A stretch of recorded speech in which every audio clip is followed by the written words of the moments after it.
আল্লাহর কাছে সবচাইতে প্রিয় কালাম হচ্ছে চারটা। লা ইয়াদুররুকা বিআইয়িহিন্না বাদাআতা, এই চারটার কোনটা দিয়ে শুরু করবে এটা তোমার ব্যাপার, আগে পরে করলেও কোনো সমস্যা নাই। চারটার একটা হচ্ছে সুবহানাল্লাহ, আরেকটা হচ্ছে আলহামদুলিল্লাহ, আরেকটা হচ্ছে লা ইলাহা ইল্লাল্লাহ, আরেকটা হচ্ছে আল্লাহু আকবার। এজন্য সব সময় আল্লাহর জিকির করতে রাজি আছেন তো? আল্লাহরে ডাকতে রাজি আছেন? ফাযকুরুনি ওয়াশকুরুলি। আল্লাহ বলেন যদি আমার জিকির করো আমিও তোমাদের জিকির করি, যদি আমার স্মরণ করো আমিও তোমাদের স্মরণ করি।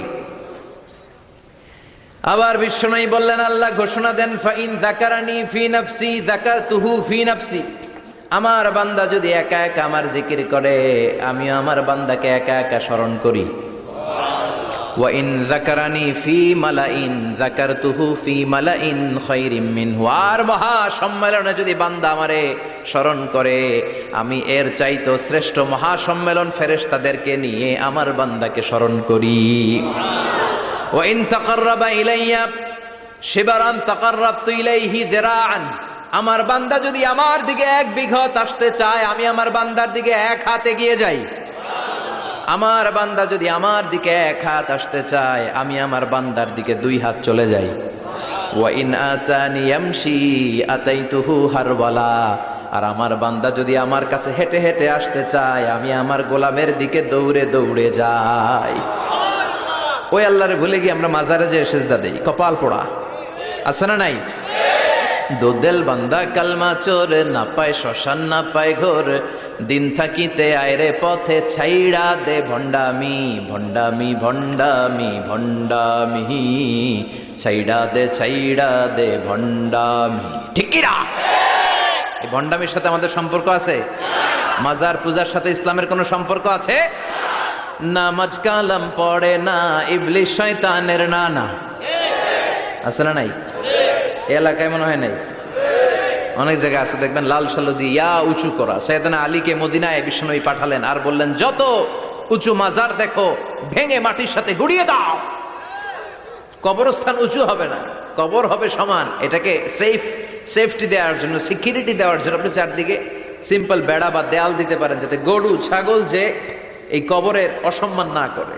আমরা আশরাফুল মাখলুকাত, আমরা বেঁচে থাকলেও যেমনি সম্মান আছে আমাদের, মরে গেলেও সম্মান আছে না নাই? আল্লাহ বললেন ওয়ালাকাদ কাররামনা বানি আদম, আমি বনি আদমের সম্মান বাড়িয়ে দিয়েছি।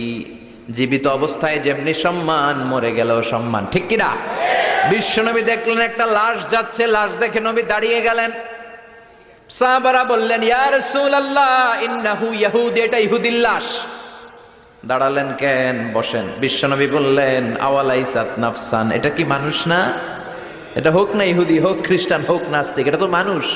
আমি তো মানুষকে সম্মান দিয়েছি। I have dignified the status of the sons of Adam, আমি বনি আদমের সম্মানকে বাড়িয়ে দিয়েছি। সবার উপরে মানুষ সত্য, তাহার উপরে নাই। এজন্য কবরকে সিকিউরিটি দিতে হবে, কিন্তু গম্বুজ বানানো যাবে, লাল সালু দেয়া যাবে, মাজারে আগরবাতি দেয়া যাবে, মোমবাতি, মশারি। অনেক মাজারের উপরে লম্বা মশারি টাঙানো আছে না নাই? ওর বাবারে মশাই কামড়ায়, কত বড় ডাকাত। তো মশাই যদি নিচ থেকে তাড়াইতে না পারে ও তোমারে কি করবে? কথা বলেন। মশা তাড়াতে পারে না নিজের গা থেকে, ও তোমারে কি বাঁচাবে? দেখবেন যে লোকটা মাজারে মশারি দেয় ওর বাবার ডেঙ্গু জ্বর, ওর বাপেরে মশাই খায়, ওর মারে মশাই খায়। গোটা বিশ্বের সবগুলো আল্লাহর ওলি যদি একটা গ্লাসের পানিতে ফু দেয়, আর আপনার মা যদি আপনার মাথার মধ্যে হাত বুলিয়ে দেয়, আপনার মা যদি আপনার বুকে একটা ফু দিয়ে দেয়, সব পীর সাহেব একদিকে, মায়ের দোয়া আরেকদিকে। মায়ের দোয়া মুহূর্তে আবার আল্লাহর আরশে পৌঁছে যাবে। এজন্য বিশ্বনবী বলতেন সালাসু দাওয়াতিন মুস্তাজাবা, তিনটা দোয়া আল্লাহ কবুল ফিরিয়ে দেন না। এক নম্বরে হচ্ছে দাওয়াতুল মুসাফির, সফর অবস্থায় দোয়া করলে কবুল করে কে? দুই নম্বরে দাওয়াতুল মাজলুম, অত্যাচারিত ব্যক্তির দোয়া কবুল করে কে? তিন নম্বরে দাওয়াতুল ওয়ালিদাইনি লিওয়ালাদিহি, মা বাবা যখন হাত তুলে ছেলে মেয়েদের জন্য আল্লাহর কাছে দোয়া করে, ওই দোয়াটাও কবুল করে কে? মাজারে মশারি দিবেন, লাল সালু দিবেন, আগরবাতি, মোমবাতি, কোন মানত? মাজারে মানত করা যায় না। ইন্নী নাযারতু লিররহমানি সাওমা, মানত করতে হয় রহমানের নামে, মানত হবে একজনের নামে। চিল্লায় বলেন তিনি কে? এজন্য মাজারে কিছু দেয়া যাবে না। এই ভণ্ডামি গোটা বাংলাদেশ ব্যাপী। আমরা বলে যাচ্ছি যতটুকু শুধরানোর শুধরাবে। হেদায়েত দেওয়ার মালিক একজন, চিল্লায় বলেন তিনি কে? অনেক পীর আছে এরকম ভণ্ড পীর, সারা বছরে নাকি একবারও গোসল করে না, 365 দিনে ওর গোসলের রুটিন একদিন, আর ওই একদিনের গোসলের পানি মুরিদরা সব খাইয়া শেষ করে ফেলায়। নাউজুবিল্লাহ কইবেন না? নামাজ কালাম পড়ে না, ইবলিশ শয়তানের নানা, ধর্মের একখান খুঁটি ধইরা কয়দিন করবা হয়রানি। ভণ্ডামি ভণ্ডামি ভণ্ডামি, ছাইড়া দে ভণ্ডামি। দোদেল বান্দা কালমা চোর, না পায় শ্মশান না পায় ঘোর, দিন থাকিতে আয়রে পথে ছাইড়া দে ভণ্ডামি। ভণ্ডামি ভণ্ডামি ভণ্ডামি, ছাইড়া দে ভণ্ডামি। চিল্লায় বলেন ঠিক কিনা? এগুলোর সাথে আমাদের কোনো সম্পর্ক নাই। ইসলাম হচ্ছে সহজ। আদ-দীনু ইউসরুন লা উসরা ফি। আদ-দীনু ইউসর, দিন সহজ। এত জনের কাছে যাওয়া লাগবে না, আপনি ওই জেলায় যে ওই মাজারে মানত করা লাগবে না, আপনার সিলেটে যাওয়া লাগবে না, আপনার খানজানাইলের কাছে যাওয়া লাগবে না, আপনার কোথাও যাওয়া লাগবে না। আপনি বাড়ির পাশের মসজিদে পড়ে সেজদা দেন, মুহূর্তে দোয়া কবুল করে নিবে কে? রব্বুল আলামিন বলে, গোলাম আমারে ডাকস না কেন? তোর ডাকে সাড়া দেওয়ার জন্য আমি 24 আওয়ার্স রেডি। দুনিয়ার বুকে কোনো বিষয় নিয়ে যদি আমরা বারবার যাই, দুনিয়াতে লোকজন রেগে যায়, ঠিক কিনা?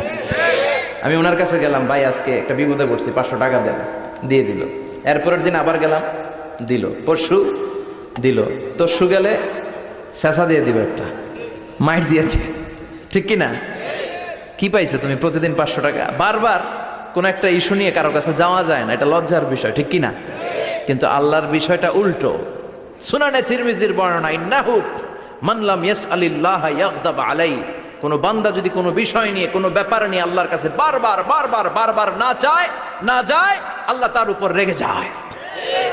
এজন্য আল্লাহর কাছে বারবার চাওয়ার দরকার আছে না নাই? আপনার মনের জ্বালা যন্ত্রণা পূরণ করে দিতে পারে কে? এটার নাম তাওহীদ। এক আল্লাহ কেন্দ্রিক হওয়া, আল্লাহ সেন্টার্ড। আমাদের সবকিছু হবে আল্লাহ কেন্দ্রিক। বিপদে আপদে যে কোনো পরিস্থিতিতে সবার আগে কার কাছে যাব? এটার নাম তাওহীদ। এটার নাম তাওহীদেরই মুর্শিদ আমার মুহাম্মাদের নাম বলো, মুহাম্মাদের নাম। আল্লাহর নাম জপলে বুঝতে পারি, আল্লাহরই কালাম বলো, মুহাম্মাদের নাম।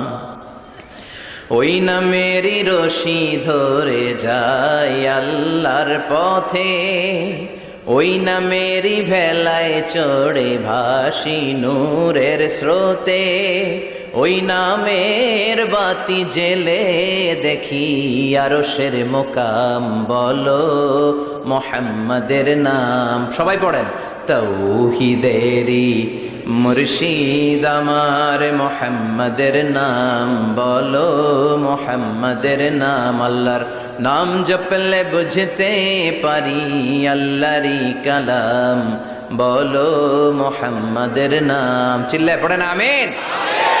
সব সময় বিপদে আপদে কার কাছে যাবেন? আপনার বিপদ দূর করতে পারে কে? আপনারে অসুস্থ থেকে সুস্থ বানায় দিতে পারে কে? মনের জ্বালা যন্ত্রণা মিটাতে পারে কে? আল্লাহ ছাড়া কেউ পারবে? কোন মুফাসসিরে কোরআন আপনারে বাঁচাতে পারবে? কোন আল্লাহর ওলি বাঁচাতে পারবে? সাইয়েদনা ইব্রাহিম আলাইহিস সালাম অনেক ইন্টেলেক্ট খাটিয়ে, এটাকে বলে রেশনাল অ্যানালজি খাটিয়ে উনি finally he got his Lord. তিনি আল্লাহকে পেয়েছেন, তাই না? এই ওয়াজ করছে না? তিনি চাঁদ দেখে ভাবলেন, এত সুন্দর চাঁদ, এটাই মনে হয় আমার রব। হাযা রব্বি, এটার তাফসীর হচ্ছে হাযা রব্বি, কি রে এটা কি আমার রব? চাঁদ চলে গেল, তারা আসলো, ভাবলেন তারা তো আরো সুন্দর, মনে হয় এটাই আমার রব। তারাও নাই, দ্বিপ্রহরের জলজলে সূর্য দেখে তিনি নিশ্চিত এটা মনে হয় আমার রব হবেই। কিন্তু বিকেল বেলা সূর্যও নাই। মনে মনে ভাবলেন, আমার রব তো আমার ছেড়ে পালাতে পারে না, সব সময় আমার রব আমার সাথে আছে না নাই?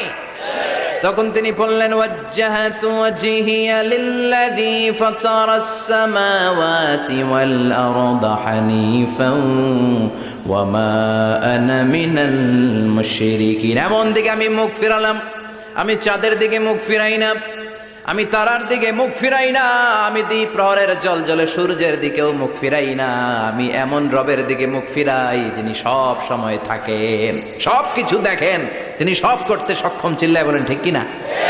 ওমা আনা মিনাল মুশরিকিন, তিনি অ্যানাউন্স করে দিলেন আমি মুশরিক নই। We have to go back to you lord, we have to go back to our lord. আমাদেরকে আমাদের রবের কাছে ফিরে যেতে হবে, নাকি আজীবন থাকবেন? কথা বলেন। চলে যেতে হবে। কখন যে কে চলে যায় তার কোনো ঠিক নাই, হ্যাঁ, কেউ জানি না, কিন্তু এতটুকু জানি যে চলে যাব। গত কয়েকদিন আগে এদেশের আপকামিং একজন ইয়াং স্কলার হুট করে চলে গেলেন। নাম শুনছেন? কি নাম? হ্যাঁ, শাহাদাত ফয়সাল। আমাদের বয়সী বা আমাদের চেয়ে ছোট, আপকামিং মধ্যম পন্থার একজন আলেম ছিল, চলে গেল। অনেক আশা ভরসা ছিল অনেকের তার উপর যে সে he is an upcoming scholar, সে মধ্যমপন্থী। ডক্টর আব্দুল্লাহ জাহাঙ্গীর স্যারের নাম শুনেছেন? ভাল লাগে না কথাগুলো শুনলে? হৃদয়টা ঠান্ডা হয়ে যায়। কারো পক্ষপাতিত্বে যায় না, যেটা হক, যেটা সমাজের জন্য কল্যাণকর সেটার কথা বলে। এই মাঝামাঝি থাকতে পারাটা সবচেয়ে কঠিন, ঠিক কি না? আল্লাহ বলেছেন ওয়াকাযালিকা জাআলনাকুম উম্মাতান ওয়াসাতান লিতাকুনু শুহাদা আলান নাস, তোমাদেরকে হতে হবে উম্মাতান ওয়াসাতান, মধ্যমপন্থী উম্মাত, মাঝামাঝি থাকতে হবে। কিন্তু আমরা এদেশে মার্জিনালাইজ করে ফেলি, বুঝতে পেরেছেন?